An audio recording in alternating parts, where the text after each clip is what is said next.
وقلبي إليه تبتل صياما دعاء الصلاة حياتي مع الله أجمل مع الله تحلو الحياة وقلبي إليه تبتل صياما دعاء الصلاة بشهر مزاياه أكمل تفوق الشهور سواه ففيه الكتاب بسم الله الحمد لله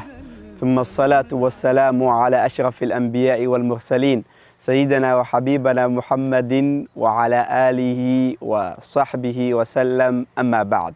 meel kastoo aad naga daawanaysaan waxaan idinku salaamayaa waxay tahay salaanta islaamka assalaamu calaykum waraxmatullaahi wabarakaatuh maalmahan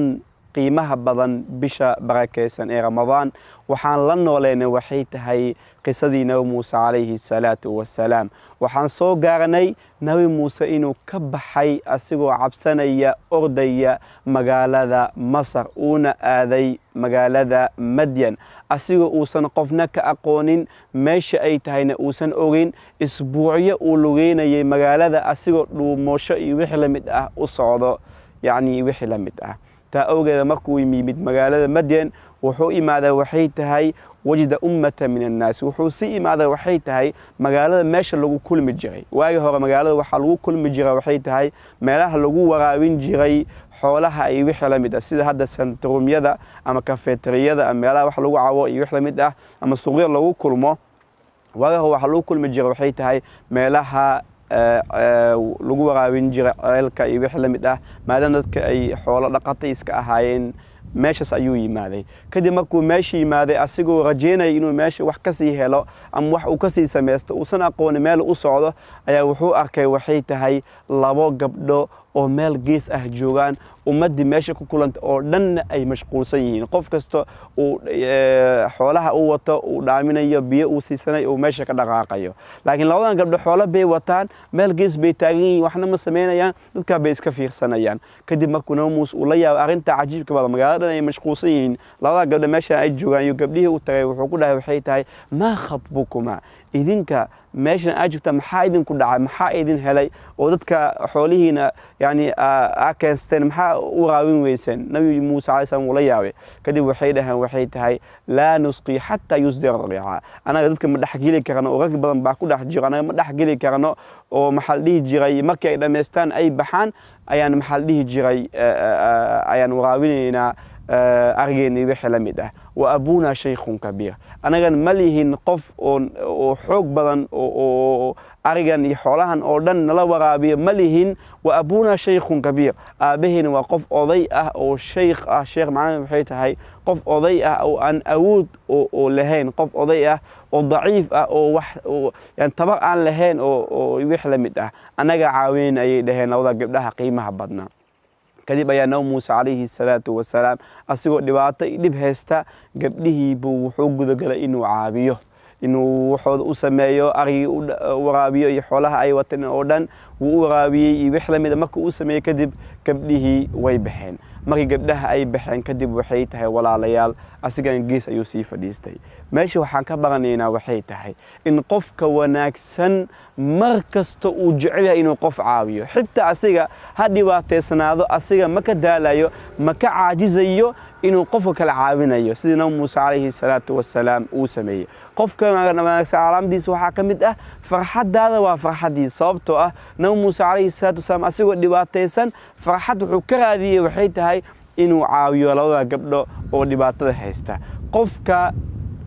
wanaagsan calaamadihi lagu garto waxaa ka mid ah walaalayaal inuu qof u ixsaan falayo u wanaajinayo asigoon abaalmarin ka raadin ama abaalmarin uusan weydiisan calaamadaha qofka wanaagsan waxaa ka mid ah qofka markuu wanaajiyo ma weydiisanayo abaalmarin sidii nabi muuse calayhi salaam uu sameeyey wuu wanaajiyey asigoo baahi u qabo inuu cunto cuno maalmo dhan uusan cunto cunin culimada qaarkood ay sheegaan inuu geedka warqadaha caleemaha uu cuni jiray wax ma haysto meel uu hooyda ma haysto banaankuu seexan jiray wax uu cuno ma haysto asigoo sidaa ah dad ixsaan uu u sameeyey موسى ويديسن أول مرين سيدا أي دتك رقمة ونوانكسن إلهي سبحانه وتعالى بغية كدب أيضا سيدا أي تمكو وناجي أول وحوض وسمي أين إسكبحين نوم موسى جيد هوسي سيوف ليستي وحودها وحيدها ربي إني لما أنزلت إلي من خير فقير rabbiyo wax kastoo wanaagsan yani oo khayr ah haba yaraata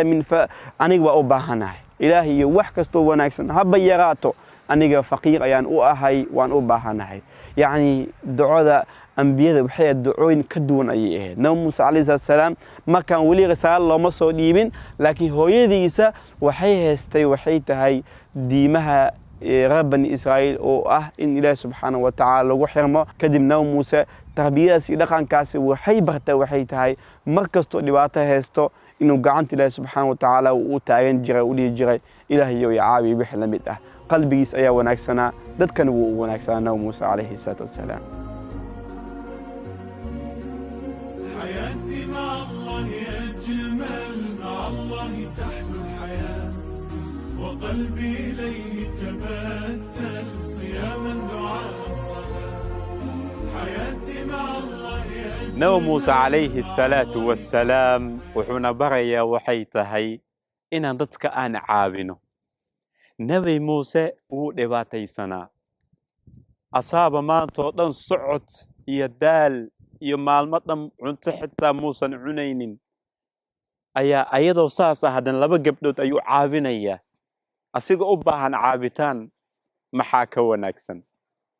qofka wanaagsan xilliyada adag xitaa wuu wanaagsan yahay nabi yuusuf alayhi salaatu wassalaam asigoo la dhibaateeyay xabsiga la geliyay ayaa xabsiga asigoo ku jiro xitaa laba qof ayaa u yimaadeen waxay ku dhaheen ma taqaanaan إنا نراك من المحسنين وحنكو أرجنا وحيتها إنا تاقف ونكسن مكو حبسيك كسر بحينا أو بأسيق بقر أهنا وحوقها قف ونكسن يعني قفك ونكسن مغنى اسم بدله أسيق دباتيسن حتى تتكو عابنية وحوال بمكو هاي استنه تتك أيو عابنية ولا ليال ويكال الدوان تهي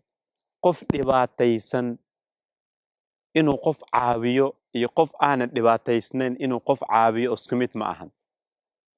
قف ولا ليال أذيقو دين لغولي هاي كوران قف كلا يعني دين لغولي هاي هذا تسي عاوسيد سو شيء كسي قربان صوماهن سو درجة كلا صوماهن أو وناق كمت أذيقو مروجيسن كوران قف كلا أو مروج هاي دا أركتت نيدي سدجيسد أذيقو أرنتاس أباهن يعني عابتان أضو أباهن أضو بقرقار أباهن خوف كلا دا أقرقارت وشي كسي قروح بضنبا هذا يعني صوبته أقرقاري معن إنو دانك ليا قبلاس إنو دمعسين يعني معهن سيدا هذا طليق تخاكو تدو وحي سميا وحيتا هاي يعني قف مركي عاوينا أما يبيح لميتا وحاليا وحيدا قبغا هدو عابيو وحاليا وحيتا يكدب إنو دو هاي لمبك إي قوي دانا كلا لقيب إنو ليا لكنه موسى ساس معهم صوبته عابنا وحيته وكلية بس أجروا إلهي كرم بس لسكو لباتي دينتين إسلام كان أغنتاس آديات بإنو دي رجلين إيسا قاسة بشن بركة أي رمضان كان نبي صلى الله عليه وسلم وحوليه هاي متقانان أحب الناس إلى الله كو إله سبحانه وتعالى وجعل يهيواء ميات ربطة إلهي نوكو جعلاضو الله سو إسكاله دولكني عركني بورهني بدني وحو بدوكو جيرو أودن إلهي دوكو جعلاضا محاكام مقن وحوال بمكاس أيد هليسا وحوال بمكاس أيكو فضانيسا دباتو بمكاس أيد كبحيسا الله دوكو جعلاضا وحوال بوات هيستا وحكام مقن ملهن مغبتا جعيل كات جوابتو حيتا وها نبي صلى الله عليه وسلم وحوليه هي أحب الناس إلى الله أنفعهم للناس كو إله سبحانه وتعالى وجعل هيواء كو دتك أنفعه كو دتك عافية كو دتك أقرقارة دينتك قاضة إلينتك تتره يعني دباتوينك يمرقت يولولك كفيذا أقرقارة عاوية ديرقلية رجدو دب عليا يعني إن دتك أقرقارتت أو دتك آت أنفعت دتك آت عاويسي دتك آت وح أترتت تا أيا لغوها لا جعلك إله سبحانه وتعالى فرحت إنات صوب أو نقطة فرحت المسلمين تدك فرحت إن صوب أو نقطة قفنا كورا ولا ليام قفنا ما تقدر صومنا يعني هذيك هذا صوب أو نقطة إنه هلو أفر أموح عنه فرحت وفرحة كورا إله سبحانه وتعالى يا هذيك نقول جعلانا يا والله هذا بعاوي دتك هذا عاوي ست إله سبحانه وتعالى يكو عاونية دتك أقرقار إله سبحانه وتعالى يكو قرقارية walaalayaal adduunkan way wareegataa maanta dadka haddaa u gargaartid aad caawisid wax aad tartid adigana beri ayaa qof kale kuu gargaaraya ku caawinaya sidoo kale bilcaks dadka haddaad dhibaataysid oo murugtoodii welwelkooda ka shaqaysid adigana qof kale ayaa murugtaadii dhibaatadaada ka shaqayn doona berito haddaba walaalayaal dadka aan caawino dadka aan u gargaarno wafcalu lkhayr sameeya wanaag buu ilaahi subxaanahu watacaala uu leeyahay wanaaga aan samayno dhibaatada aan dadka ka kor qaadna insha allahu tacaala gaar ahaan bishan barakaysan ee ramadaanka si ilaahi subxaanahu watacaala uu noo jeclaado ajarna aan u helno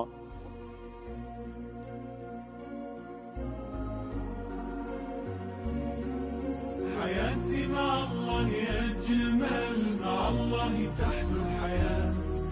وقلبي إليه تبتل صياما دعاء